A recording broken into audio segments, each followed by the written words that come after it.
小林，然後這一次要跟大家介紹我去青島3天2夜的旅程。這次是搭高鐵到青島，然後先在高鐵上吃個早餐。這次和室友小 B 一起入住海底優舍精品酒店，酒店交通便利，位於5四廣場中心地帶，只要走5分鐘就可以抵達地鐵站。酒店房間簡約溫馨、乾淨整潔，而且我覺得以在市中心而言，它的房間還算大。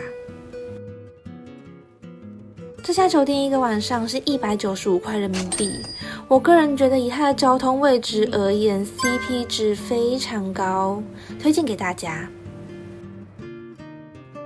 從酒店走出來就到了5四廣場。5四廣場因紀念5四運動學生捍衛青島主權的愛國行為而得名。廣場上紅色的雕塑叫做5月的風，昭示着永不低頭捍衛主權的堅定信念。然後小林非常幸運，剛好看到有人在跳國標舞。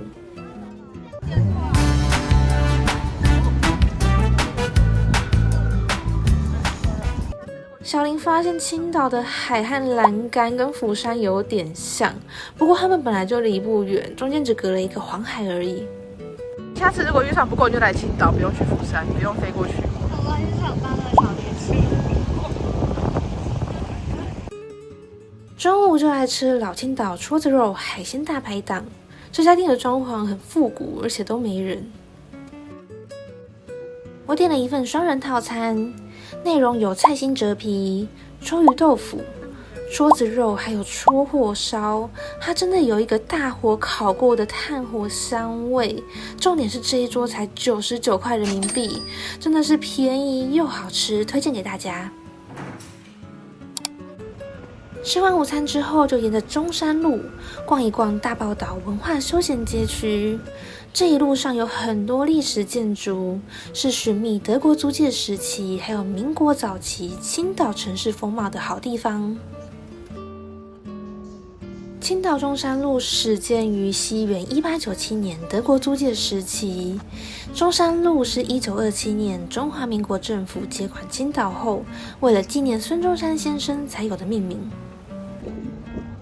在這邊逛街真的很有來到歐洲的感覺。我要出我的那個 vlog。這個我只會唱 Despacito。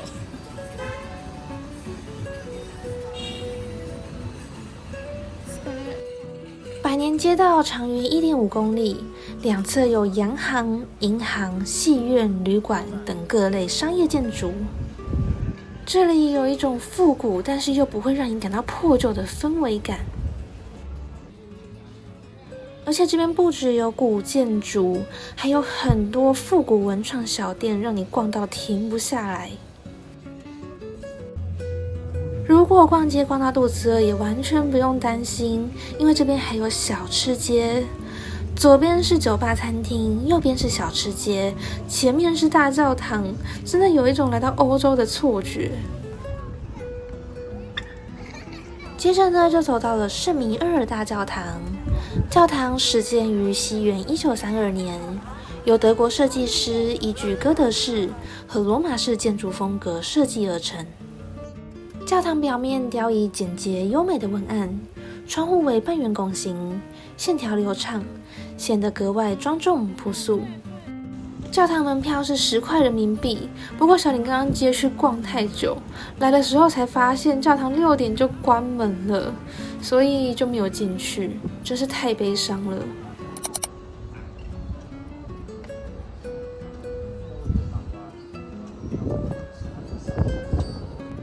希望愛與被愛同時發生，但是章魚哥覺得無所謂。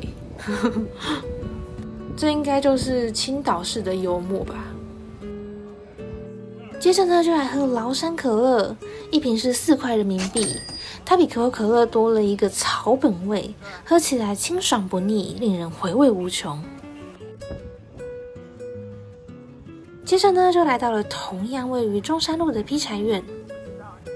劈柴院始建於西元1902年，聽說最初是為周邊窯廠供應柴火的市場。後來才逐漸演變為以傳統美食還有市井文化為核心特色的美食街。青島路上到處都是這種賣啤酒的，有水蜜桃，還有草莓口味，真的是超酷的。晚上就來到了台東步行街，不過這個台東不是台灣東部的那個台東，而是因為它在青島鳳台嶺以東，所以才叫做台東步行街。台東步行街其實就是夜市，這邊有賣分量超級浮誇的海鮮，不過因為室友海鮮過敏，所以小林只能自己一個人來吃生蠔。生蠔6顆是25塊人民幣，上面就是蒜蓉配上辣椒，我個人覺得吃起來還可以。逛完夜市之後，就回到了酒店附近的54廣場。結果地鐵站一走出來，就看見高樓大廈霓虹閃爍，像是在裝點漆黑的夜幕一樣，讓整個城市熠熠生輝。這大概就是獨屬於青島的浪漫以及繁華感吧。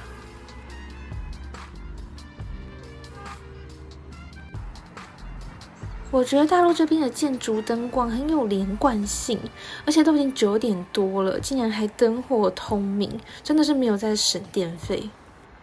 這個就是晚上的54廣場，而且小林是5月來的，所以吹的真的是5月的風。隔天一早就來到了青島站附近，這邊的建築原本都是由德國人設計的，所以具有德國文藝復興的建築風格。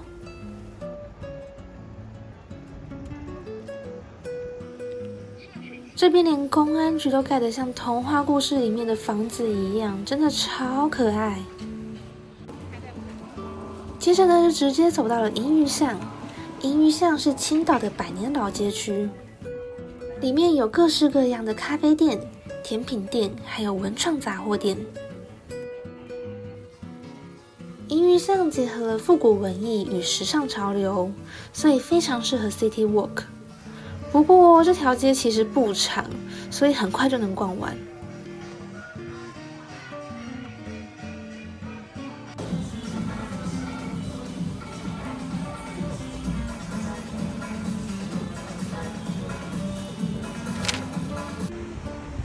下一站就來到了棧橋。棧橋始建於西元1891年，全長440米，素有長虹遠影之譽，是青島近代第左人工碼頭。不過剛好遇到陰天，所以到處看起來都灰灰暗暗的，真是太悲傷了。接着呢，就搭計程車來到了信號山。聽說來這裡可以俯瞰青島紅瓦綠樹、碧海藍天的童話風光。不過以今天的天氣，完全看不到碧海藍天，只能感受到雲霧繚繞的朦朧。這個是五龍潭，潭中有4條黑龍拱衛着一條金光燦燦的主龍。從這裡可以隱約看見青島主城區，還有剛剛去過的棧橋。從這裡俯瞰整個青島，真的很有歐洲童話小鎮的感覺。重點是信號山公園門票免費，所以如果沒有去歐洲的預算，就可以來這裡。離開了信號山公園，就直接走到了隔壁的青島德國總督樓舊址博物館。博物館始建於西元1905年，最初為德國交州總督的官邸。後來經歷日本佔領，還有民國政府接管時期，1934年更名為迎賓館，成為青島最高規格的接待場所。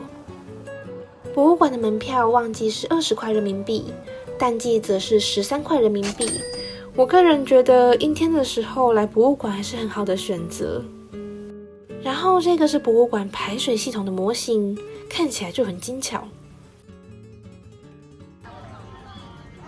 接着呢，就來到了附近的宮崎駿漫畫街，這裡有很多咖啡館，還有文創小店可以逛。逛完街之後，中午就來吃雙和園，聽說是青島一家開了20多年的老字號。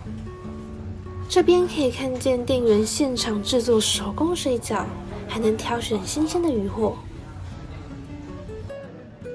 我點了一份風味茄條、全家福水餃、海腸撈飯，還有一大碗酸辣湯。海腸撈飯吃起來新鮮脆爽。綠色水餃是海膽口味，黑色是墨魚，白色則是鮑魚，內餡鮮美，而且咬起來會爆汁，真的很好吃。這樣一桌總共是158塊人民幣，每一道菜都非常美味，來青島必吃。吃完午餐就來喝沪上阿姨，我點的這一杯是多肉葡萄金磚，裡面有一半都是料，一杯是15塊人民幣。下一站就來到了青島第2海水浴場，我在網絡上看到的照片非常漂亮，結果來的時候就是有一點小失望。於是我就跟室友小 B 坐在這邊聊天，才發現我們兩個曾經在完全不認識的狀況下，同一天去了釜山旅遊，而且都遇到了陰天、狂風暴雨，所以我們兩個做出了一個結論，就是我們兩個以後不能一起去海邊玩，不然就會遇到這種狀況。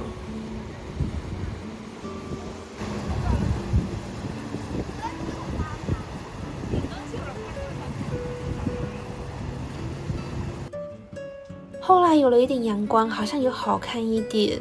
我覺得這個地方豔陽高照，肯定非常漂亮。只是小林真的運氣不好，沒辦法拍出它的美。可不可以有一束光打進來？晚上就來吃錫紙花甲。我原本還想說花甲是什麼東西，結果才發現原來它是蛤蜊。